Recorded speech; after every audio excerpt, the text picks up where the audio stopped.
In San Ignacio's sun-baked historic downtown, a 72-year-old black jazz musician was about to face two uniformed predators. A charity street fair turned deadly when officers Brent Keller and Dean Harlow decided to make an example of Elijah Turner. Chuck Norris wasn't your typical fairgoer. For decades, he'd been a U.S.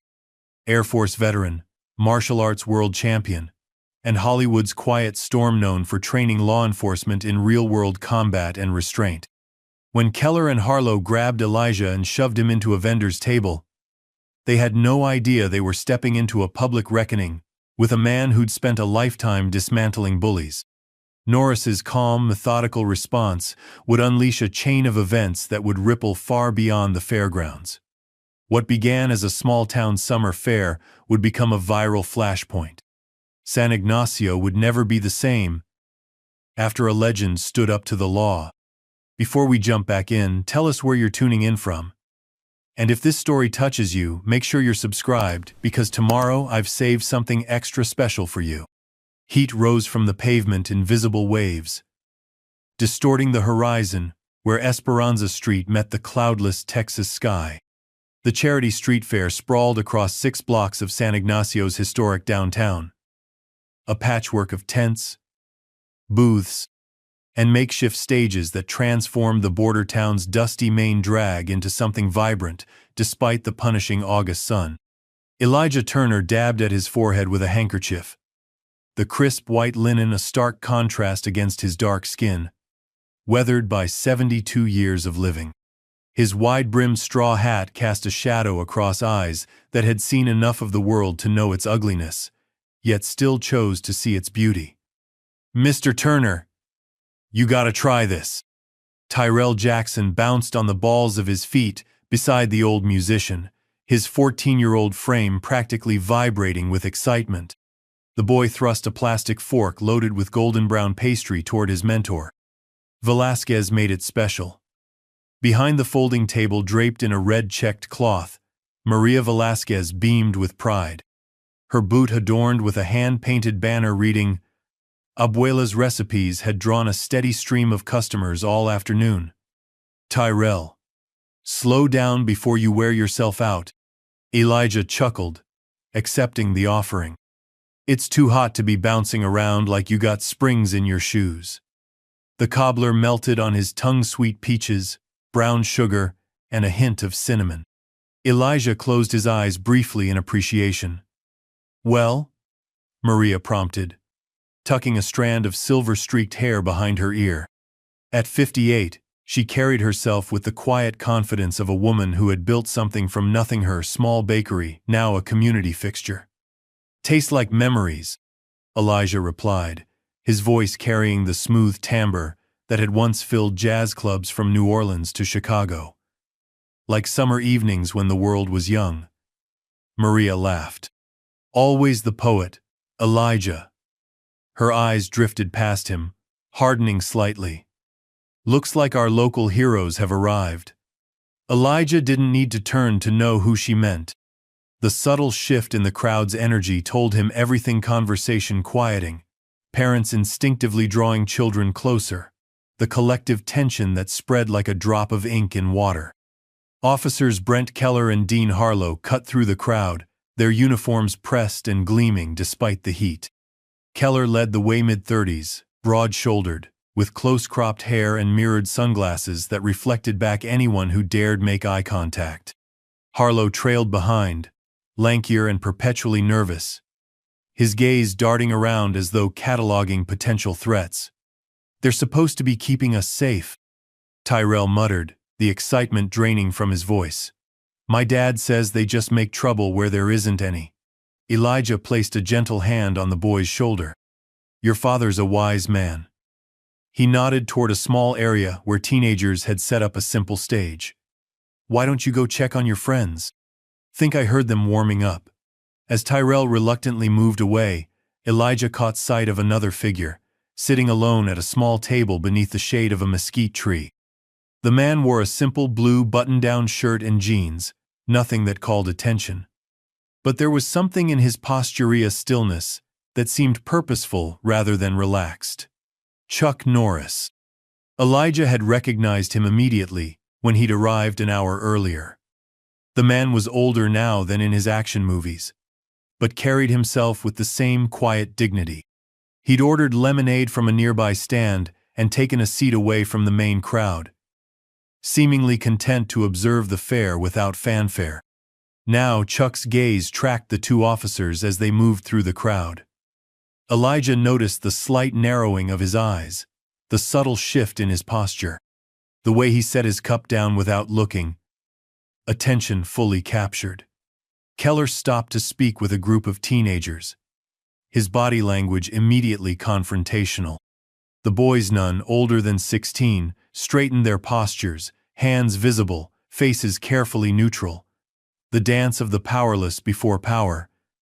"They're like vultures circling," Maria whispered, "arranging pastries that didn't need arranging. Just waiting for someone to make a wrong move. Not everyone wears a badge for the right reasons." Elijah agreed, his voice low. "Well, they can circle somewhere else. I've got permits for everything." Maria straightened a stack of napkins. "And if they try to hassle any of my customers, they'll learn my English gets real good when I'm angry." Elijah smiled, but the expression didn't reach his eyes. He'd lived in San Ignacio long enough to know how this dance worked. Keller and Harlow had built their reputation on selective enforcement harassment, disguised as maintaining order, targeting those least likely to complain or be believed if they did. "Looks like they're coming this way," Maria murmured, nodding toward the officers who had finished intimidating the teenagers and were now scanning the crowd with predatory intent. Elijah saw the moment Keller spotted him, the slight pause, the tilt of the head, the whispered comment to Harlow. He felt the weight of their attention like a physical thing. "Mr. Turner," Keller called out, voice carrying over the murmur of the crowd. "Fancy seeing you out in this heat. Thought your kind preferred the shade." Maria stiffened beside him, hands gripping the edge of her table. Across the way, Chuck Norris set down his lemonade, watching. The band on the small stage had begun to play a hesitant jazz standard that seemed to hang in the sweltering air.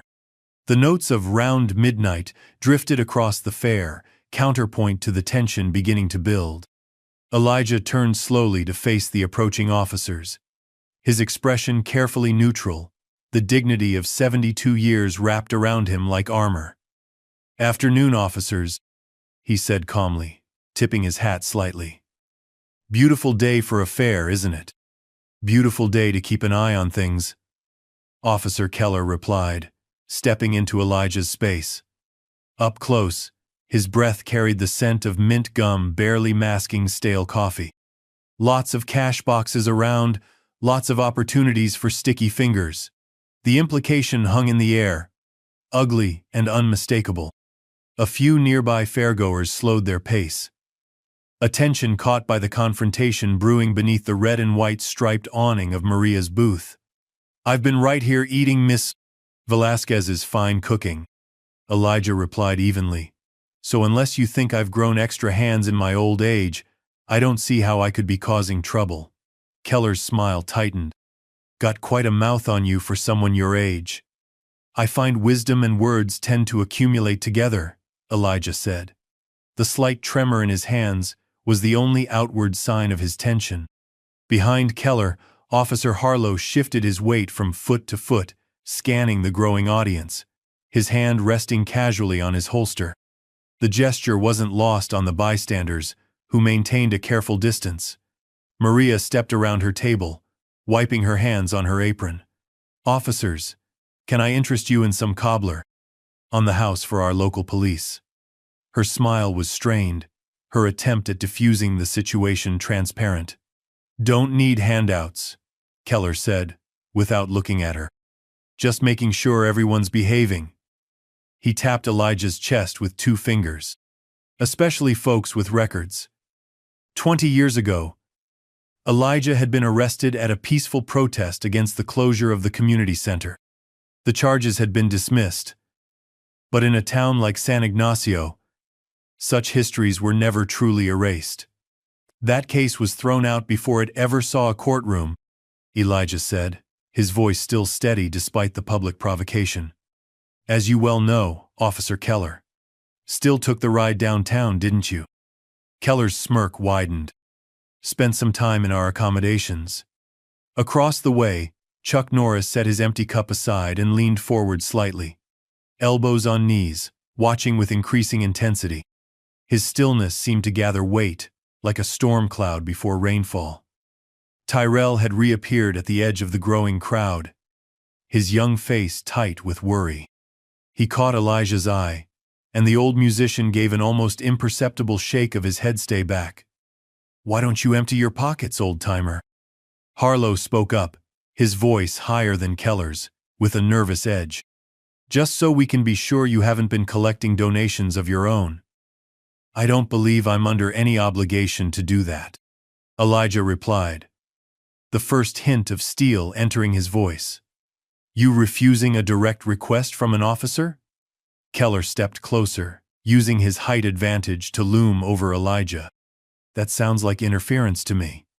Maria had pulled out her phone and was holding it at waist level, camera clearly recording.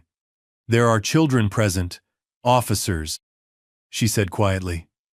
And many witnesses. You threatening us, ma'am? Keller turned his mirrored gaze toward her. Because interfering with police business is a crime. One I'd hate to see you charged with.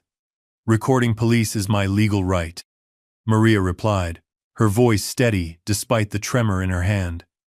Rights, Keller scoffed. Everyone's a lawyer these days. He turned back to Elijah. Empty your pockets, now. More phones had appeared in the crowd, held aloft by people who sensed trouble brewing. The band had stopped playing, the absence of music making the confrontation seem louder, more immediate. I've done nothing wrong, Elijah said, standing his ground. Keller's response was swift and disproportionate. He grabbed Elijah's arm and yanked him forward, sending the older man stumbling against the edge of Maria's table. Pastries toppled, and Elijah barely caught himself from falling. That's police brutality, Tyrell shouted, pushing forward despite Elijah's earlier warning. You stay back, kid, Harlow warned, stepping toward the teenager. Unless you want to join him. Leave the boy alone. Elijah straightened, adjusting his hat which had been knocked askew. This is between you and me, it seems. Should have just done what you were told, Keller said, reaching for Elijah's arm again. Now I'm going to have to search you myself. You have no probable cause, called a woman from the crowd, her voice shaking despite her courage. Cause is whatever I say it is. Keller snapped back, tightening his grip on Elijah's arm until the older man winced. That's how it works in this town. Let him go, Maria demanded, her phone still recording. He's 70. 2 years old, for God's sake. Age doesn't exempt you from the law, Harlow replied, puffing out his chest. We're just doing our jobs. Your job or your hobby? Elijah asked quietly, looking Keller directly in the eyes. Because sometimes I wonder if you can tell the difference anymore. The comment struck a nerve. Keller's face flushed red above his collar, and he shoved Elijah roughly against the table again. Think you're smart? Think you can disrespect an officer of the law? His voice had risen, drawing even more attention. Maybe a night in lockup will remind you how things work around here. The crowd's murmurs grew louder, but no one stepped forward. Fear was a powerful deterrent, and Keller's reputation preceded him. No one except one person. A chair scraped against concrete as Chuck Norris finally stood. He removed his sunglasses, folded them deliberately, and placed them on the table. Then he began walking toward the confrontation, his movements unhurried but purposeful. People noticed him immediately, double takes and whispers spreading through the crowd like ripples in still water. Is that? Can't be. Holy shit. That's Chuck Norris. Keller and Harlow, focused on Elijah, hadn't yet registered the approaching figure or the shift in the crowd's energy. But Elijah had. Over Keller's shoulder, he watched the legend approach, and the faintest smile touched the corner of his mouth. Something funny, old man? Keller demanded, giving Elijah another rough shake. Not funny, Elijah replied, his dignity intact, despite the manhandling. Just thinking that sometimes justice comes from unexpected places. Justice? Keller laughed. In this town, I am justice. It was at that exact moment that Chuck Norris stopped a few feet away, standing silently, waiting to be noticed. Tyrell saw him first, his young face transforming from anger to awe in an instant. That's Chuck Norris, he whispered, loud enough for those nearby to hear. The name rippled through the crowd, and Harlow turned first, his expression cycling rapidly from confusion to recognition to alarm. He nudged Keller, who was still focused on intimidating Elijah. Brent, Harlow hissed. We've got company. Keller turned, irritation flashing across his face at the interruption. The expression froze when he saw who stood watching. For a long moment, no one spoke. The crowd had gone eerily quiet. The ambient sounds of the fair children laughing, music from distant speakers, the sizzle of food on grills suddenly seemed muted and far away. Chuck Norris stood perfectly still, his presence alone commanding attention. At 85, his face carried more lines than in his action hero days, but his posture remained straight, his gaze steady and evaluating. He wore no visible expressions, just a calm, measured assessment of the situation before him. Keller recovered first, releasing Elijah's arm and turning fully to face the unexpected celebrity. A new tension coiled in his stance, something between defensiveness and bravado. Telling and preparing this story took us a lot of time, so if you are enjoying it, subscribe to our channel, it means a lot to us. Now back to the story. Well, he said, forcing a laugh that didn't reach his eyes. Look who decided to join our little discussion. The Karate Kid himself. The attempted joke fell flat in the weighted silence. No one laughed, no one moved. Sir, Harlow attempted, his voice unnaturally high. This is police business. We're going to need you to step back. Chuck didn't move, didn't speak. His eyes clear and focused moved from the officers to Elijah, noting the older man's rumpled shirt, the way he was carefully massaging his arm where Keller's grip had left marks. Then back to Keller, measuring everything about the officer's stance, his expression, the barely contained aggression in his frame. The silence stretched, becoming uncomfortable. Keller shifted his weight, acutely aware of the phone's recording, the whispers building in the crowd. You got something to say? Keller finally demanded, his hand drifting toward his belt. Or you just here to stare? Chuck remained silent, which somehow made Keller more agitated than any response might have. You know, I always wondered about guys like you, Keller continued, his voice rising, playing to the crowd now. All those fancy moves in the movies? Choreographed fights? Stunt doubles? Special effects. He took a step toward Chuck. Makes me wonder how much is real and how much is Hollywood magic. Someone in the crowd gasped. Phones lifted higher, recording every moment. Brent, Harlow muttered, a warning in his voice. Maybe we should just… No, I'm curious. Keller cut him off. We've got a real-life action hero here. I'd like to know if he's got anything besides acting skills. He gestured toward Elijah. This man was interfering with police business. You planning to interfere too? Chuck's eyes never left Keller's face, but he still said nothing. The silent assessment was clearly unnerving the officer, whose neck was now flushed red above his collar. What's wrong? Cat got your tongue? Keller taunted. Or maybe you only know lines someone else wrote for you? From the edge of the crowd, Tyrell's young voice suddenly rang out. Chuck Norris doesn't need lines. A ripple of nervous laughter spread through the onlookers. Keller's head snapped toward the sound, his face darkening. Who said that? He demanded. Step forward. But now another voice called from elsewhere in the crowd, leave the kid alone. And another, Yeah. Why don't you pick on someone your own size? The mood was shifting palpably. What had been fearful observation was transforming into something bolder, more defiant. Maria still held her phone steady, recording everything, her expression set with determination. Keller sensed the change and didn't like it. His hand moved to rest openly on his holster now, a not-so-subtle reminder of his authority. "This is still a police matter," he announced loudly. "Anyone interfering will be arrested for obstruction." "Obstruction of what?" Elijah spoke up, his voice carrying despite its softness. "I was eating cobbler, Officer Keller. Nothing more." "You were seen acting suspiciously," Harlow insisted, though his confidence was visibly wavering.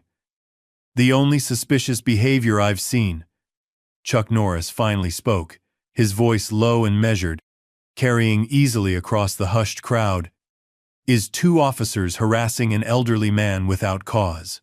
The simple statement, delivered without dramatic intonation or posturing, somehow carried more weight than any shouted accusation could have. A murmur ran through the crowd. Keller's eyes narrowed. "You challenging my authority, Norris?" "I'm questioning your judgment," Chuck replied evenly. "And your conduct." "My conduct?" Keller's laugh was harsh. "You're the one inserting yourself into official police business." He stepped closer to Chuck, using his slightly greater height to look down at the older man. "Maybe all those movie fights have you confused about how things work in the real world." "I was in the real world before you were born," Chuck said quietly. "Served my country in the Air Force. Trained police officers in martial arts for decades." A slight pause. "Including proper restraint techniques." The pointed remark hit home. Keller's jaw tightened. "This isn't one of your movies," he said, voice dropping to a threatening register. "There's no director yelling 'cut' if things get rough." "No," Chuck agreed. "There isn't." The tension between them was electric now. The crowd sensed it, the energy building like a thunderstorm. Phones captured every moment, every word. "Chuck! Chuck! Chuck!" Tyrell began chanting, his young voice clear and defiant. The chant caught like wildfire, spreading through sections of the crowd. "Chuck! Chuck! Chuck!" Keller's face contorted with anger. Being publicly challenged was bad enough, being upstaged by a celebrity was intolerable. "You think you're tough?" he snarled, loud enough for everyone to hear. "You think those movie stunts make you special? Why don't you prove it?" He gestured to the open space between them. "Right here. Right now. Show us what Chuck Norris can really do." The crowd's chanting faltered as people processed the officer's direct challenge. Chuck didn't rise to the bait. Instead, he looked past Keller to Elijah. "Are you all right, sir?" "I'm fine," Elijah replied with quiet dignity. "Though my arm might disagree tomorrow." Chuck nodded once, then returned his gaze to Keller. "I'm not here to fight you, officer. I'm here to witness how you're treating a senior citizen in full public view." "Witness all you want," Keller sneered. "Badge trumps fame, old man." With deliberate calm, Chuck removed his jacket, folded it neatly, and handed it to Maria, who accepted it with wide eyes. "Badge doesn't trump right and wrong," Chuck said simply. "Never has." The crowd's chanting resumed, louder now. "Chuck! Chuck! Chuck!" Keller unclipped his badge, held it out for a moment, then dropped it on the ground between them. The metal made a dull sound against the pavement. "How about man-to-man then?" he challenged. "No badge. No movies. Just you and me." Chuck looked down at the discarded badge, then back at Keller. "That badge isn't just a piece of metal," he said, his voice carrying to the furthest observers. "It's a promise to protect people. All people." He nodded toward Elijah. "Including him. Last chance, Norris." Keller's voice had taken on a dangerous edge. "Back down and walk away. Or show everyone here what you're really made of." Chuck's expression remained unchanged, neither angry nor afraid. Just focused, present, and absolutely certain. "I'm not the one who needs to prove anything today," he said. That was when Keller lunged forward, patience exhausted, restraint abandoned. The real confrontation had begun. Keller moved with the overconfidence of a man who believed his strength and badge had always been enough. His first swing was wide and telegraphed a right hook aimed at Chuck's jaw with enough force behind it to knock down someone half Chuck's age. It never landed. With a minimal shift of his upper body, Chuck let the punch sail past his face. No wasted movement, no dramatic dodge, just the precise amount of motion needed to make Keller's attack miss its target completely. The crowd gasped. Several people clapped involuntarily. A woman near the front whispered loudly, "Did you see that?" while the man beside her nodded, mouth slightly open. Keller stumbled slightly from the momentum of his missed punch, his face registering surprise followed quickly by embarrassment. The confidence that had radiated from him moments before flickered like a candle in wind. He recovered his balance, shifting his weight between his feet as he reassessed the older man standing before him. "Lucky dodge," he muttered, loud enough for those nearby to hear. Chuck remained silent. His stance relaxed, yet perfectly balanced. His eyes never left Keller's, tracking every subtle shift in the officer's posture. There was no triumph in his expression, no mockery, just focused attention, like a master craftsman fully engaged with his work. Tyrell edged closer to Maria, who was still filming everything. "He didn't even move much," the boy whispered excitedly. "Just, like, a little bit to the side." "Efficiency," Elijah commented quietly from nearby. "No wasted energy." Keller launched a second attack, a combination of jabs that might have intimidated the usual citizens of San Ignacio. His technique wasn't terrible. He'd clearly had some training, and relied on it when his size and badge weren't enough. The punches came fast, each aimed to hurt, to dominate, to put Chuck in his place. Chuck parried each strike with small, efficient movements of his forearms, never striking back, simply redirecting Keller's energy away from himself. The economy of motion made the officer's attacks look increasingly desperate and clumsy by contrast. Where Keller's movements were fueled by anger and pride, Chuck's were guided by decades of discipline, and practiced the difference between someone who had trained to intimidate and someone who had mastered an art. "Fight back," Keller growled, frustration building in his voice. Sweat beaded on his forehead despite the cooling evening air. "Or are you too old to do more than dodge?" Chuck remained silent, his breathing calm and controlled, his focus absolute. Each movement was deliberate, not showy or exaggerated, just precisely what was necessary, and nothing more. He gave no indication that Keller's taunts affected him in any way. The crowd had grown larger, word spreading through the fair about what was happening. Parents lifted children onto shoulders for a better view. Teenagers pushed to the front. Phones held high to capture every moment. The air thrummed with tension and excitement. "This is better than the movies," someone murmured from the crowd. "That's because it's real," another voice answered. Maria continued filming, her free hand occasionally covering her mouth when Keller came particularly close to landing a blow. Elijah watched with a mixture of concern and something like vindication, his experienced eyes seeing beyond the surface confrontation to the deeper currents at work, the symbolic battle between bullying force and disciplined restraint. Tyrell had pushed his way to the front of the crowd, his expression one of pure awe. He had seen every Chuck Norris movie his grandfather owned, watched them repeatedly until he could quote lines by heart. But this quiet, precise reality was something altogether different and more profound. Keller's frustration mounted with each failed attack. He was used to people cowering, to the weight of his badge and the threat of his strength being enough.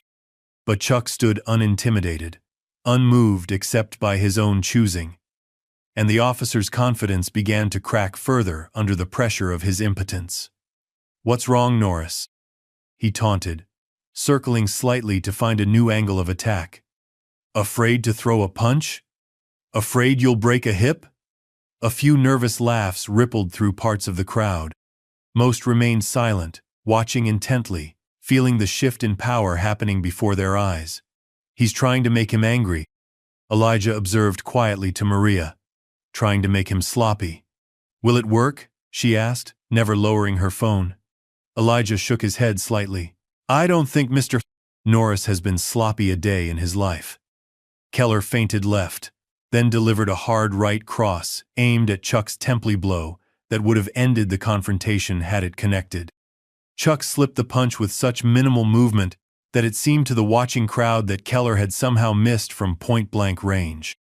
Before the officer could recover, Chuck executed a simple palm strike to Keller's sternum, not hard enough to injure, just enough to create space and send a message. Keller stumbled back 2 steps, his eyes widening in surprise. It was the first time Chuck had done anything other than defend, and the precision of it was unnerving. "That all you got?" Keller snarled, but his voice had lost some of its conviction. Chuck's expression remained unchanged. No anger, no exertion, just focused assessment. He had resumed his neutral stance, making no move to press his advantage. Harlow, seeing his partner's growing frustration, and perhaps sensing the changing mood of the crowd, decided to even the odds. He began circling to Chuck's left, looking for an opening, his hand resting on his own baton. "2 against 1, someone called from the crowd. "Real brave, officers." Harlow's face flushed, but he continued his flanking maneuver. His movements were less confident than Keller's, his training less ingrained. He was a follower, not a leader. More dangerous for his unpredictability than his skill. Chuck was aware of Harlow's approach without having to turn his head. Years of training had honed his peripheral awareness to the point where it was almost a sixth sense. He adjusted his stance slightly, preparing to deal with threats from 2 directions. Keller, seeing his partner moving into position, allowed himself a tight smile. "Not so confident now, are you?" he said. "This isn't Hollywood. No script saying you win in the end." Chuck remained silent, his focus unbroken. His silence seemed to unnerve Keller more than any retort could have. Harlow, thinking Chuck distracted by Keller's frontal engagement, lunged forward with a cheap shot aimed at Chuck's kidney, the kind of strike meant to disable, to cause pain, rather than to win fairly. Without even fully turning his head, Chuck sensed the approach. He pivoted slightly, caught Harlow's wrist in mid-strike, and used the officer's own momentum to send him stumbling past and into a nearby table. Pastries went flying as Harlow sprawled ungracefully across the surface, his dignity suffering more damage than his body. "That's it," someone shouted from the crowd. "Get him, Chuck!" The chant resumed, louder than before. "Chuck! Chuck! Chuck!" A young woman who'd been recording on her phone turned to her friend. "Did you see how he did that without even looking? Like he had eyes in the back of his head." "My brother's in martial arts," the friend replied. "Says the real masters can feel attacks coming." Something about awareness of space. Meanwhile, Harlow pushed himself up from the ruined pastries, his uniform now stained with cream and fruit filling. His face burned with embarrassment as he tried to brush off the worst of the mess, aware of the many phones capturing his humiliation. Keller, seeing his partner dispatched so easily, changed tactics. His hand moved to his belt, where his baton was holstered. The metal expandable weapon could cause serious damage, even in untrained hands. In the hands of someone with Keller's build and anger, it could be lethal. "Don't, Chuck," said the first word he'd spoken since the physical confrontation began. Something in his tone made several people in the front row take a step back. It wasn't loud or overtly threatening, but it carried absolute certainty, the voice of a man who had faced genuine danger throughout his life and knew precisely what he was capable of. Keller hesitated, hand on the baton. Something in Chuck's tone, not threatening, but absolutely certain gave him pause. "You pull that," Chuck continued quietly, "and this becomes something neither of us wants." The fair had gone eerily quiet. Even the distant music seemed muted, as if the very atmosphere was holding its breath. Maria's knuckles were white around her phone as she continued recording. Elijah had moved closer to Tyrell, one hand on the boy's shoulder, ready to pull him back if the confrontation escalated further. For a moment, it seemed Keller might reconsider. A flicker of uncertainty crossed his face as he realized how far things had already gone and how many witnesses were capturing every moment. Then his face hardened, pride and anger overwhelming judgment, and he yanked the baton free, extending it with a sharp flick of his wrist. The metallic sound of the baton locking into its extended position cut through the silence like a gunshot. "You asked for this," he snarled, and swung the metal baton in a vicious arc toward Chuck's head. The crowd's collective intake of breath was audible. Maria whispered something that might have been a prayer. Elijah's hand tightened on Tyrell's shoulder. Chuck's response was fluid and precise. He stepped inside the swing, blocked Keller's arm at the wrist, and with a twist that looked deceptively simple, disarmed him. The baton clattered to the ground several feet away, rolling to a stop near the edge of the crowd. No one moved to pick it up. Keller stared at his empty hand in disbelief, then at the baton on the ground, then back at Chuck. The moment stretched, the officer's worldview visibly recalibrating as he confronted a reality his ego had refused to accept until now. "How?" he began, but didn't finish the question as Chuck released his wrist and stepped back, creating distance between them again. 20 years teaching defensive tactics to law enforcement, Chuck said, his breathing still even, as if the exertion had been no more strenuous than a casual walk, including how to properly use and not use a baton. Murmurs ran through the crowd. Someone let out a low whistle of appreciation. "Man, Keller picked the wrong dude to mess with," a teenage boy said to his friends, not bothering to keep his voice down. Harlow had picked himself up from the table, pastry crumbs clinging to his uniform.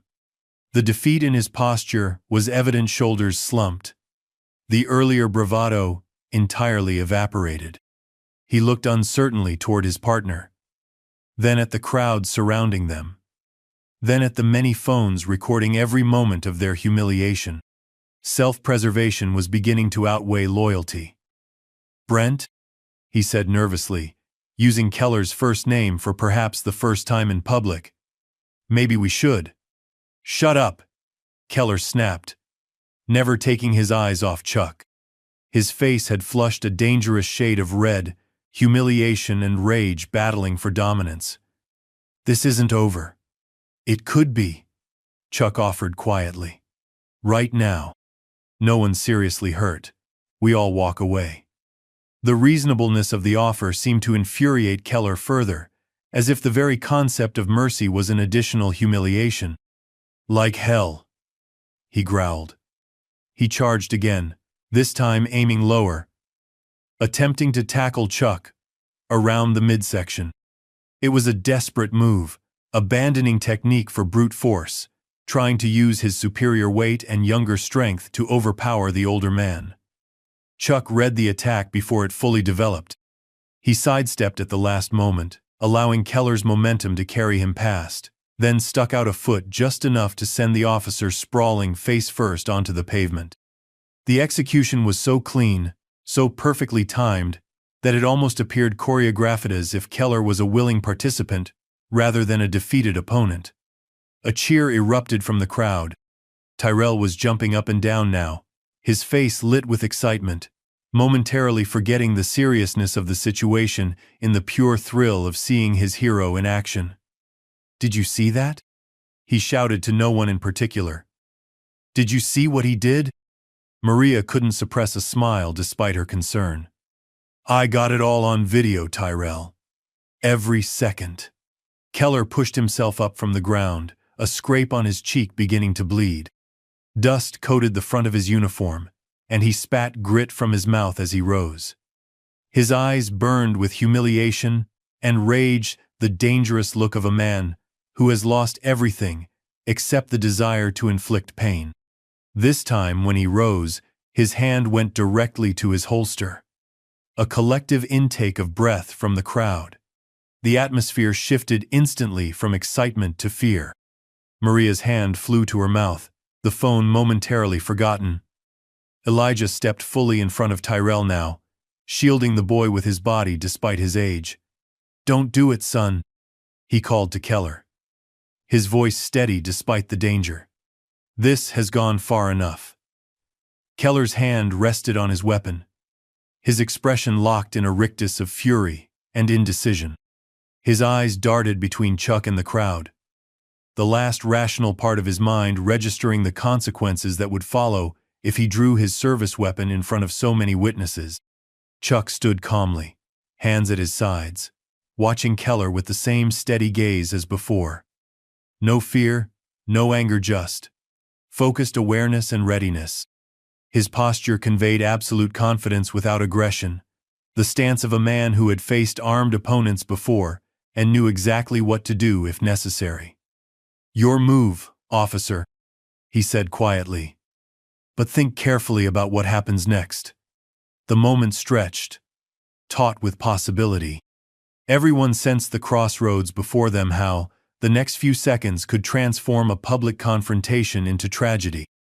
Harlow looked increasingly desperate to be anywhere else, edging backward from the confrontation, unwilling to follow his partner down this dangerous path.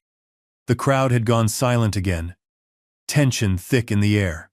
An older man near the front of the crowd spoke up, his voice carrying the weight of experience. "Son, I was in law enforcement for 30 years. Whatever you're thinking right now, it's not worth your career." Or worse. Whether it was the man's words or Chuck's unwavering gaze or the sheer weight of public witness, something reached through Keller's rage. His hand dropped from his holster, though the fury in his eyes had only intensified. A collective exhale moved through the crowd. Parents who had been pulling children away relaxed slightly. Phones that had lowered in fear raised again to continue recording. "You think this makes you a hero?" Keller spat, voice thick with hatred. "Coming into my town, interfering with police business?" He pointed at the crowd. "You've just taught all these people that it's okay to challenge authority, to disrespect the badge. The badge deserves respect." Chuck agreed, his voice carrying clearly. "But respect is earned through actions, not demanded through fear." A murmur of agreement rippled through the onlookers. Several people nodded, exchanging glances that spoke of shared experience times when they had faced similar intimidation but had lacked the means or courage to resist. "Easy for you to say," Keller retorted. "You don't patrol these streets. You don't deal with what we deal with every day." "I've trained officers from departments across this country," Chuck replied. "The good ones understand that strength and intimidation aren't the same thing." He glanced at Elijah, still standing tall despite the earlier rough treatment. "And they certainly know better than to manhandle a 72-year-old man in public without cause." Keller's face twisted. "You don't know anything about me or this town?" "I know what I've seen today," Chuck said simply. Something in his calm certainty seemed to infuriate Keller more than any insult could have. With a wordless snarl, he launched himself at Chuck one more time, all technique abandoned. Just raw fury and wounded pride. It was exactly what Chuck had been waiting for. Keller's hand closed around his service weapon, the leather of his holster creaking as he began to draw it. The sound cut through the murmurs of the crowd like a knife, triggering an immediate response. Parents pulled children behind them. Several people stepped back instinctively.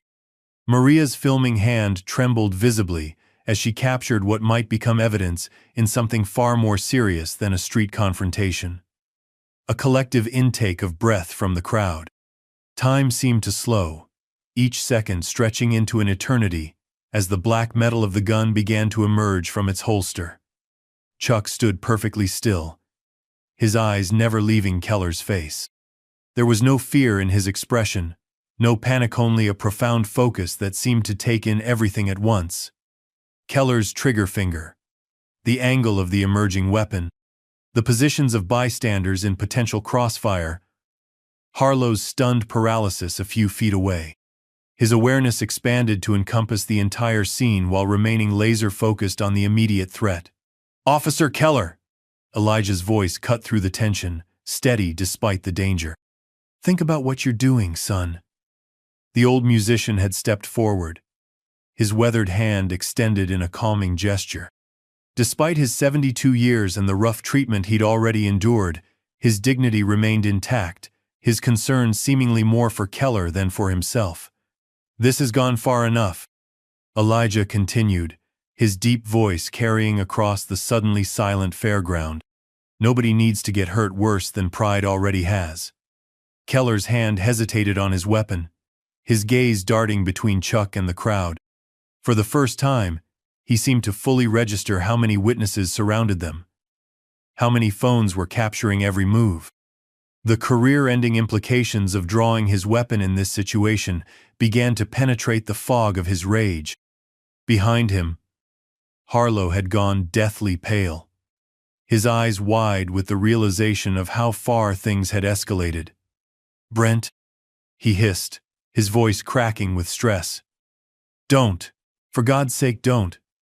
Chuck stood calmly, hands at his sides, watching Keller with the same steady gaze as before. No fear, no anger, just focused awareness and readiness. "Your move, officer," he said quietly. "But think carefully about what happens next." Something in his tone, no a threat, but a calm statement of reality, seemed to penetrate Keller's rage. The moment stretched, taut with possibility. Harlow looked increasingly desperate to be anywhere else, edging backward from the confrontation. The crowd had gone silent again, tension thick in the air. A child's voice piped up from somewhere in the back. "Mommy, is the policeman going to shoot Chuck Norris?" The innocent question hung in the air, highlighting the absurdity and danger of the situation. A few nervous laughs rippled through the crowd, breaking some of the tension. Keller's eyes flickered, a shadow of doubt crossing his face. His fingers loosened slightly on his weapon. Across the way, Maria had never stopped filming.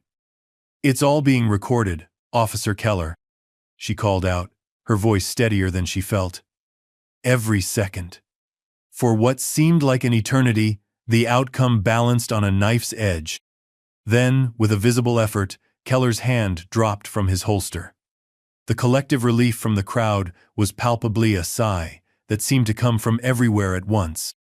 But the fury in Keller's eyes had only intensified, transforming into something cold and calculating. "You think this makes you a hero?" he spat, his voice pitched low but carrying in the hushed silence. "Coming into my town? Interfering with police business?" He pointed at the crowd. "You've just taught all these people that it's okay to challenge authority, to disrespect the badge. The badge deserves respect." Chuck agreed, his voice carrying clearly. "But respect is earned through actions, not demanded through fear." A murmur of agreement rippled through the onlookers.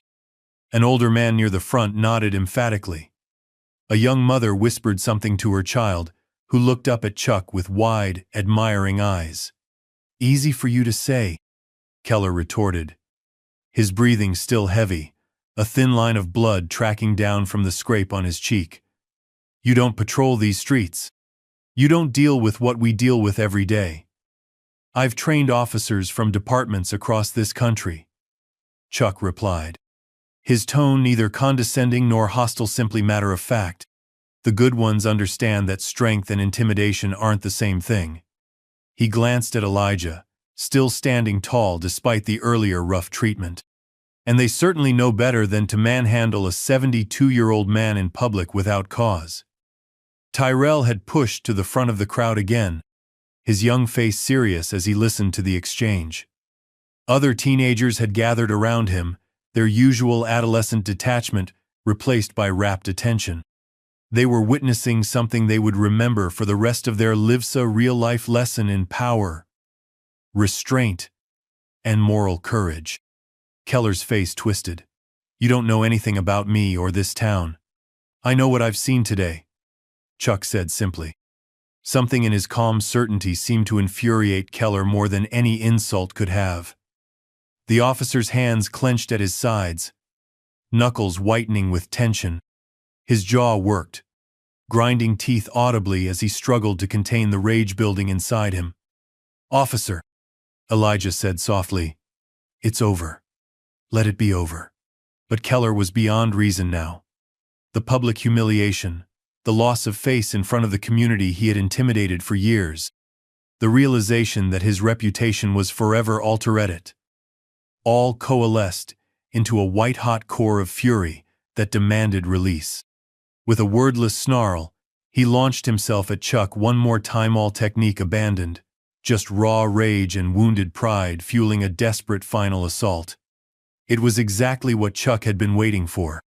Keller's attack was pure rage, uncontrolled, unthinking, and ultimately predictable.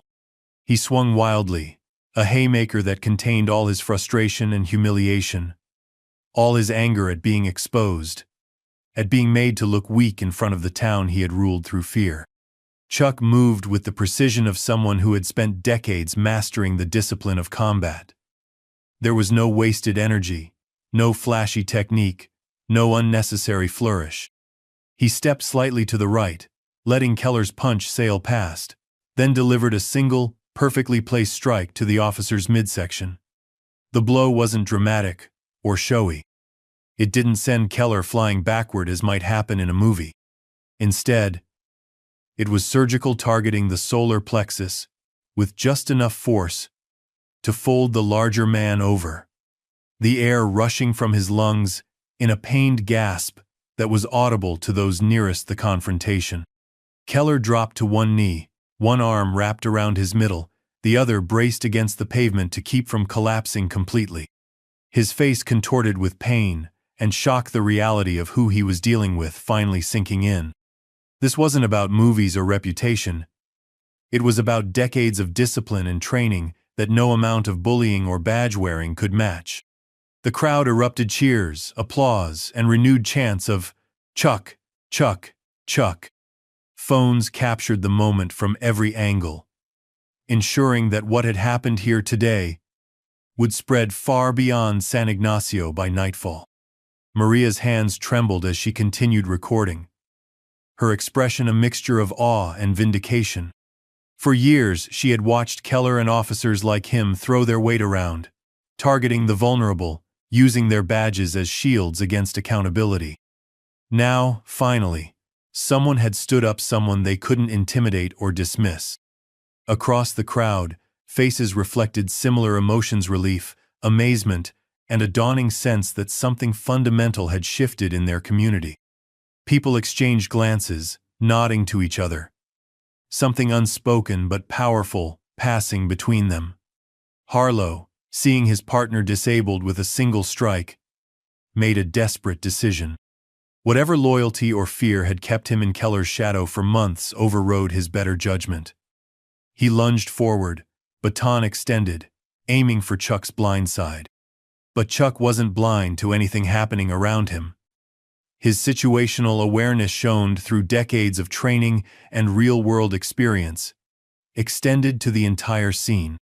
Without even looking, he sensed the approach, the displacement of air, the subtle sounds of movement behind him.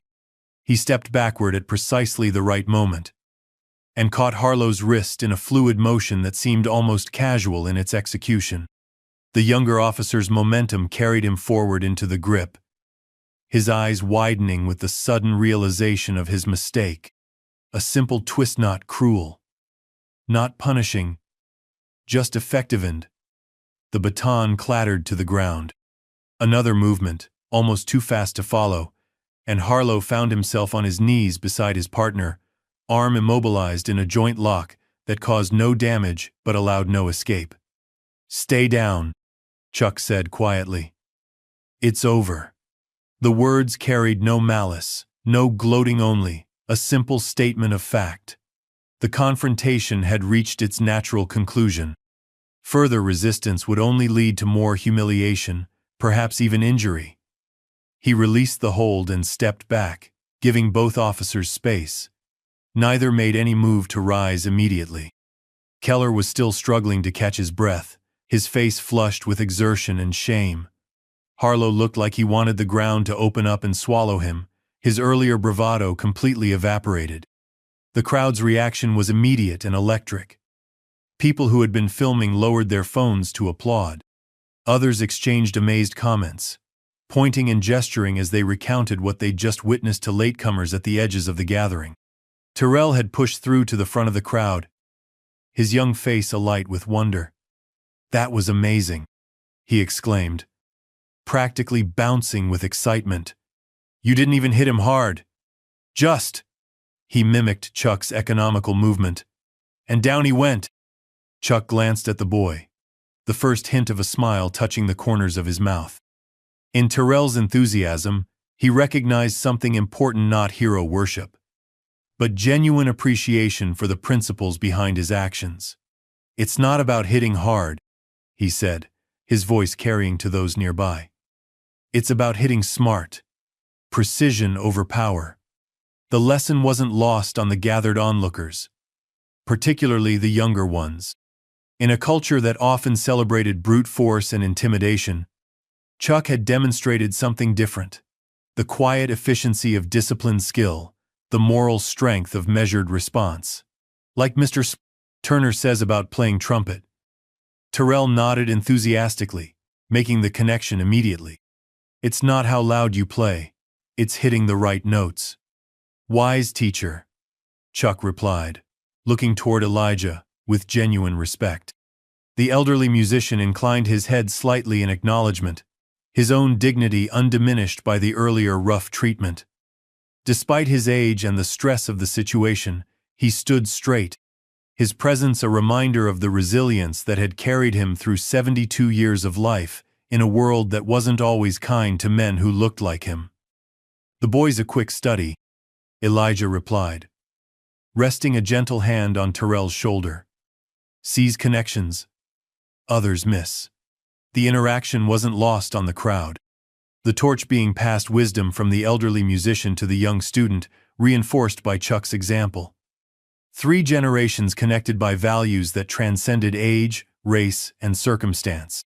Maria stepped forward, Chuck's jacket still draped over her arm where he'd handed it to her before the confrontation.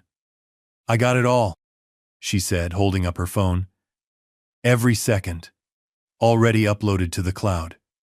The implication was clear: what had happened here wouldn't be buried or denied. Too many witnesses, too much evidence. No quiet disciplinary hearing that would end in a slap on the wrist. No pressure applied to make complaints disappear. Several people in the crowd nodded in confirmation, holding up their own phones. "Got it from 3 different angles," a middle-aged man called out. "Already has 500 views on Twitter," a teenage girl added, looking up from her screen. The digital accountability of the modern age had reached San Ignacio, transforming what might once have been dismissed as hearsay into irrefutable evidence. The power dynamic that had protected officers like Keller for so long was shifting beneath their feet. Keller had managed to regain his breath and was now struggling to his feet, his movements stiff with pain. His face was a mask of fury and embarrassment, the scratch on his cheek still oozing blood, his pristine uniform now dusty and disheveled.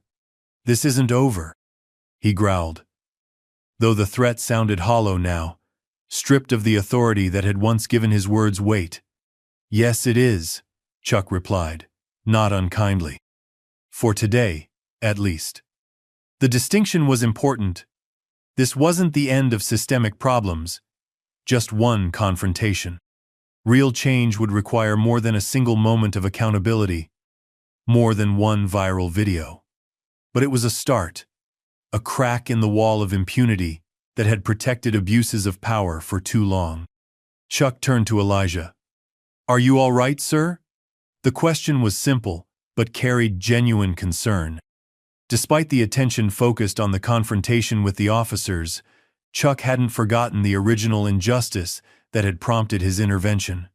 "Better than these two," Elijah answered with a slight smile, gesturing toward the disheveled officers. "Though I suspect I'll be feeling that arm tomorrow."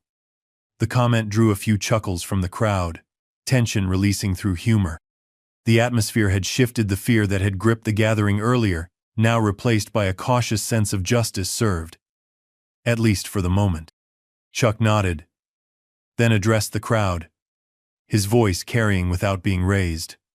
"The fair's not over, folks. Might be a good time to enjoy what's left of the afternoon." It was a gentle dismissal, and remarkably, it worked. The crowd began to disperse, though many lingered at a distance, phones still recording, conversations buzzing with excitement. Parents led children back toward the rides and game booths. Vendors who had abandoned their stations during the confrontation returned to their posts.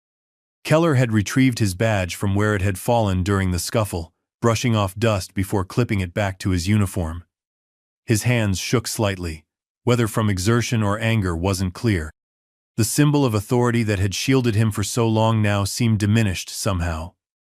Its power to intimidate, lessened by the events of the past half hour. "You've made an enemy today," he said quietly to Chuck, his voice pitched low enough that only those nearest could hear. "Didn't come here looking for friends or enemies," Chuck replied evenly. "Just came for the fair." The simple statement seemed to irritate Keller further, highlighting, as it did, the accidental nature of the confrontation. Chuck hadn't sought this out. He'd simply refused to look away when faced with injustice. Harlow tugged at his partner's sleeve, his expression anxious. "Brent, we should go. There's too many witnesses." The younger officer's voice trembled with the realization of what had just happened, and what it might mean for their careers. The invulnerability they had taken for granted had been shattered in full public view. Keller shook off Harlow's hand, but seemed to recognize the wisdom of retreat. With a final glare at Chuck, then at Elijah, he turned and began walking away. Harlow hurried after him, not meeting anyone's eyes. As the officers departed, the tension that had gripped the gathering began to dissolve. Laughter and conversation resumed. Someone turned the music back on a Latin jazz number that seemed perfectly suited to the moment, its rhythm suggesting life continuing, moving forward despite the interruption. Children who had been kept back by worried parents were allowed to return to the festivities. The charity fair reclaimed its original purpose, a community gathering on a warm Texas afternoon, neighbors coming together to support local causes. But beneath the resuming normality, something had changed. The confrontation had exposed the fault lines running through San Ignacio, the unspoken hierarchies and abuses that many had accepted as unchangeable. For the first time, people were talking openly about what they had witnessed, not just today, but over the years. Remember when they arrested Miguel's boy for just sitting in the park? Or when they confiscated Rosa's entire day's earnings because her permit was illegible? "My brother got pulled over 3 times in 1 week last month.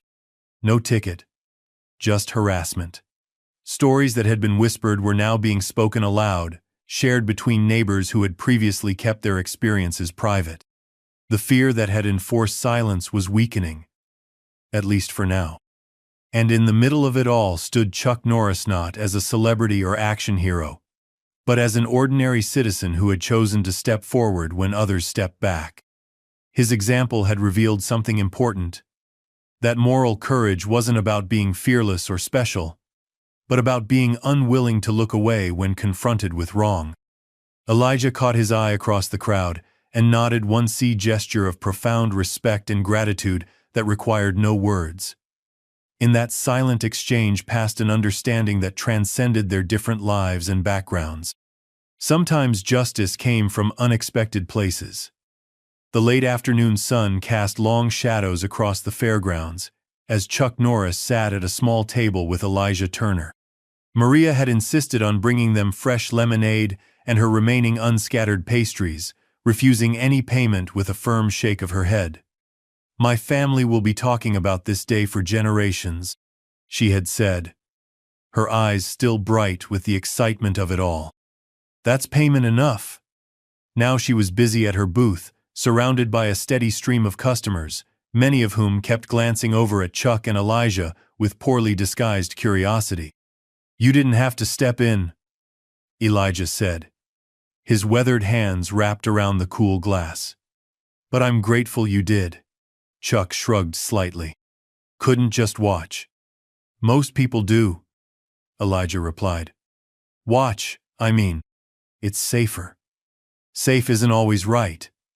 The two men shared a look of understanding that transcended the differences in their lives and backgrounds, a recognition of shared values that needed no elaboration. Nearby, Tyrell was recounting the confrontation to a group of wide-eyed teenagers, his hands gesturing animatedly as he described Chuck's movements. He didn't even have to hit them hard. It was like he knew exactly where to touch them, to just shut them down. Chuck smiled faintly at the boy's enthusiasm. "Your student?" he asked Elijah. "Going on 3 years now." Elijah nodded. "Gifted trumpet player. Even better human being. Good combination. The best," Elijah agreed. "Kids like Tyrell there, why I stayed in San Ignacio. When my wife passed, I thought about moving back to New Orleans. But I realized my roots had grown here, around these children and their music." Across the fairgrounds, phones buzzed and chimed as Maria's video spread like wildfire through social media and text messages. People huddled in small groups, heads bent over screens, exclaiming and pointing. Occasionally someone would look up, spot Chuck, and nudge their companions. "You might have trouble leaving town without signing some autographs," Elijah observed. "Wouldn't be the first time," Chuck replied, though he seemed genuinely unbothered by the attention. "Small price to pay. What brought you to our little fair anyway, if you don't mind my asking?" Chuck took a sip of lemonade before answering. "I support music programs for at-risk youth. Heard about what you've been doing here, turning your garage into a studio, giving free lessons. Thought I'd see it firsthand. Maybe make a quiet donation." Elijah's eyebrows rose slightly. "That's unexpected. My foundation tries to stay under the radar. More effective that way." Before Elijah could respond, Maria hurried over, her expression tense.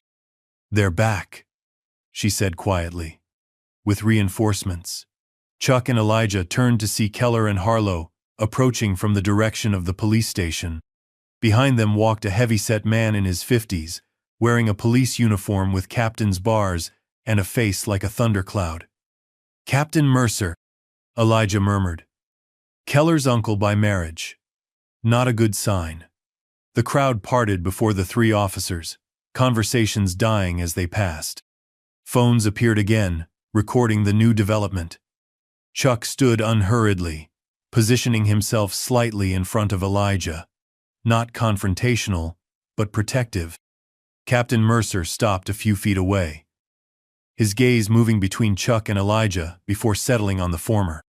Up close, his resemblance to Keller was noticeable, the same hard set to the jaw, the same calculating eyes. But where Keller was all brash aggression, Mercer carried the quiet confidence of a man accustomed to getting his way through more subtle means. "Mr. Norris," he said, his voice carrying the distinctive drawl of a lifelong Texan. "Quite a surprise to find you in San Ignacio." "Captain," Chuck acknowledged with a slight nod. "I understand there was some misunderstanding between you and my officers earlier." "No misunderstanding," Chuck replied evenly. "They were harassing an elderly man without cause. I intervened." Mercer's expression tightened momentarily before he forced a smile. "Well, I'm sure you thought you were doing the right thing. But in the future, perhaps leave police matters to the police. Perhaps your officers could leave innocent citizens alone." Elijah spoke up, his voice quiet but firm. Mercer turned his attention to Elijah, his smile becoming noticeably cooler. "Mr. Turner. Always in the middle of trouble, aren't you?" "Only when trouble comes looking for me, Captain." Behind Mercer, Keller stared at Chuck with undisguised hostility. A bruise was beginning to form on his cheekbone where he'd hit the pavement, and he stood slightly hunched, still feeling the effects of Chuck's strike to his midsection. Harlow looked like he wanted to be anywhere else, his gaze darting nervously between Chuck and the growing crowd of onlookers. "I've reviewed the situation," Mercer continued, addressing Chuck again, "and I believe we can all agree that things got out of hand." Heat of the moment, tensions running high. "There's video," Maria interjected, stepping forward. "Multiple videos. Everything that happened is documented." Mercer's smile didn't waver, but something cold flickered in his eyes. "Miss Velasquez, isn't it? I believe your booth permit expires in—" He made a show of checking his watch. "About 30 minutes. You'll want to start packing up soon." The threat was thinly veiled. Maria's chin lifted defiantly. "My permit's good until 6, she replied, "and I have the receipt to prove it." "Paperwork gets lost," Mercer shrugged. "Mistakes happen." "Not this time," Chuck said, his voice still calm, but carrying a new edge. "Too many witnesses. Too much evidence." Mercer turned back to Chuck, his facade of politeness slipping slightly. "Mr. Norris, you may be a celebrity, but this is my town, my department, and I don't appreciate outsiders coming in and undermining my officers' authority." "Your officers undermined their own authority," Chuck replied, "when they decided to abuse it." The two men stood facing each other, neither giving ground. Around them, the crowd had grown larger and more attentive, a ring of witnesses with phones held high. From somewhere in that ring, Tyrell's voice rang out. "The videos are already all over Twitter and Facebook, Captain. My cousin in El Paso just texted me about it." A murmur ran through the crowd as others confirmed the story was spreading beyond San Ignacio, beyond their control. Mercer's face darkened. He turned to glare at Keller and Harlow, clearly blaming them for the public relations disaster unfolding. "We're not finished with this," he said to Chuck, his voice low. "Celebrity or not, interfering with police business has consequences. So does police brutality," Elijah countered. "Something this town has overlooked for too long."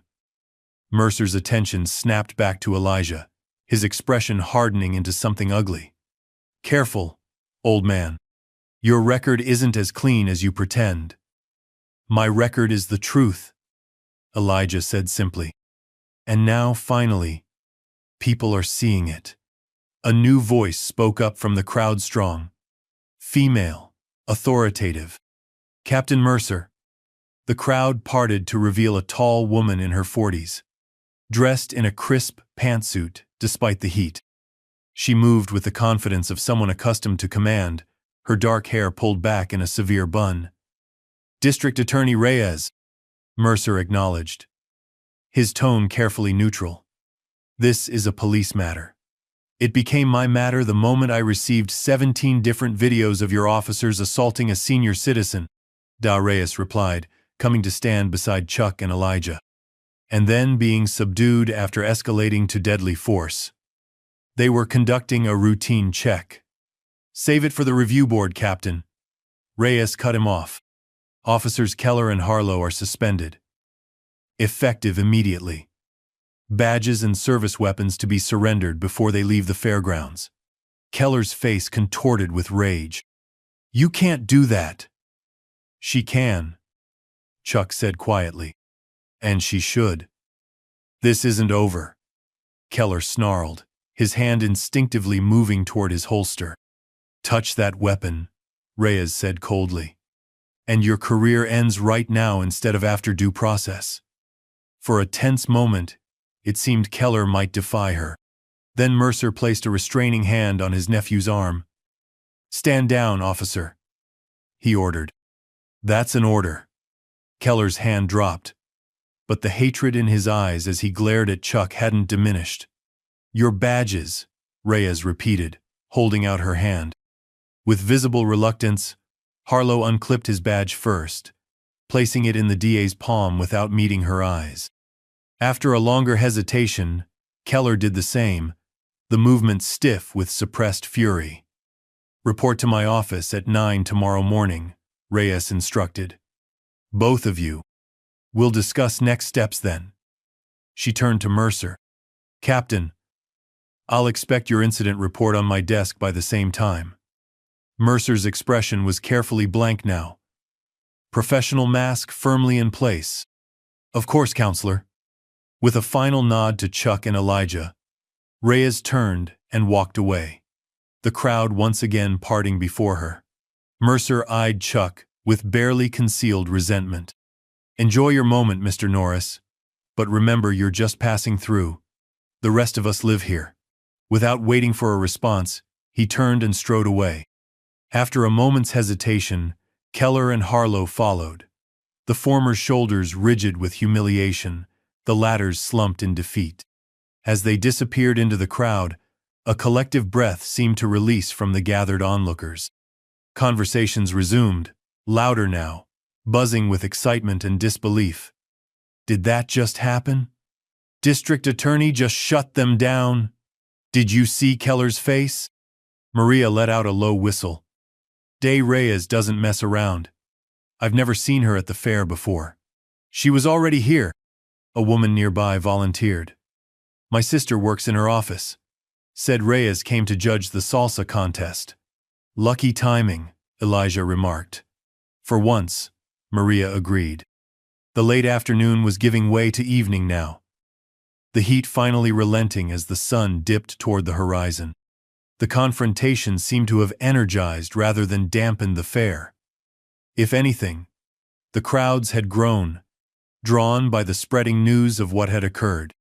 Tyrell pushed his way back to their table, practically vibrating with excitement. "Mr. Turner, the video's gone viral. My cousin said it's got over 50,000 views already.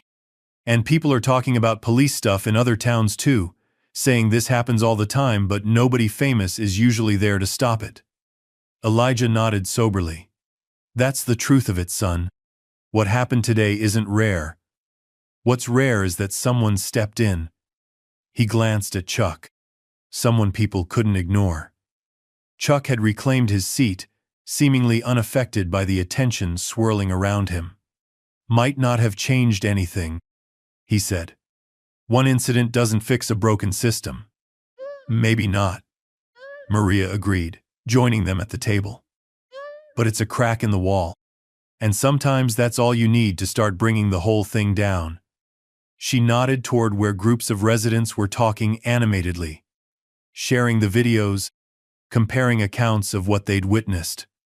"Look at them. They're not afraid anymore. At least not right now. They're angry. They're talking. That's how change starts." Chuck considered this, then gave a slight nod. "Hope you're right." "What happens next?" Tyrell asked, looking between the adults. "Will those officers go to jail?" "Justice isn't always that simple," Elijah said gently. "But they'll face consequences they've never had to face before. And that's a start." Chuck reached into his jacket pocket and withdrew a business card, handing it to Elijah. "My foundation's information. We support community programs, legal defense funds. If you or anyone else has trouble from this," he glanced in the direction the officers had gone, "call that number. Help will come." Elijah accepted the card, studying it briefly before tucking it carefully into his shirt pocket. "Thank you. Not just for this, but for what you did today." "Did what anyone should have done," Chuck replied. "But they didn't," Maria pointed out. "You did." Chuck didn't argue the point. Instead, he rose from his seat, glancing at the darkening sky. "Should be heading out. Long drive ahead." "You're welcome to stay," Elijah offered. "My guest room isn't fancy, but it's comfortable." Chuck smiled. genuine, warm expression that softened the lines of his face. "Appreciate the offer, but I've got commitments tomorrow. Another time." He extended his hand to Elijah, who clasped it firmly. The two men, different in background and experience but connected now by the events of the day, shared a look of mutual respect. Tyrell stepped forward hesitantly. "Mr. Norris? Would it be okay if I took a picture with you? Nobody at school will believe this otherwise." "Of course," Chuck agreed, putting a hand on the boy's shoulder as Maria snapped several photos with her phone. "What you did today," Tyrell said, his young face suddenly serious. "That's what real strength is, isn't it? Not just being able to fight, but knowing when you have to." Chuck studied the boy thoughtfully. "That's exactly right. And don't let anyone tell you different." As Chuck made his way toward the fair's exit, people stopped to thank him, to shake his hand, to snap quick photos. He accepted it all with grace but didn't linger, maintaining the same quiet purpose with which he'd arrived hours earlier. At the edge of the fairgrounds, he paused, looking back at the scene, the lights coming on as darkness fell, the music playing. The community gathered in celebration that now carried an undercurrent of something more significant. Elijah had moved to the small stage where Tyrell and his friends had set up earlier. The old musician picked up a saxophone, tested it with a few notes, then began to play a soulful, bluesy tune that seemed to capture everything that had happened. The tension, the confrontation, the resolution, and the uncertain but hopeful path forward. Chuck listened for a moment, then turned and continued on his way, disappearing into the Texas night as quietly as he had appeared. But San Ignacio would remember. The videos would spread. Questions would be asked that had long been avoided. Conversations would begin that had been silenced before. And perhaps in time, real change would come to this small border town, not from the dramatic intervention of an aging action hero, but from the courage his example had sparked in ordinary people who had witnessed something extraordinary. The quiet strength of integrity facing down the loud bluster of intimidation. Justice, moral courage, and the power of a single person willing to stand up when others would not. These were the lessons of the day, lessons that would echo long after the fair had ended and life in San Ignacio returned to its normal rhythms. Lessons that, like Elijah's music floating through the evening air, carried both the pain of what had been and the promise of what might yet be. Up next, we have two more incredible stories that are waiting for you. Just click the image you want to watch, and it will take you there. If you enjoyed this video, make sure to subscribe. It would mean a lot.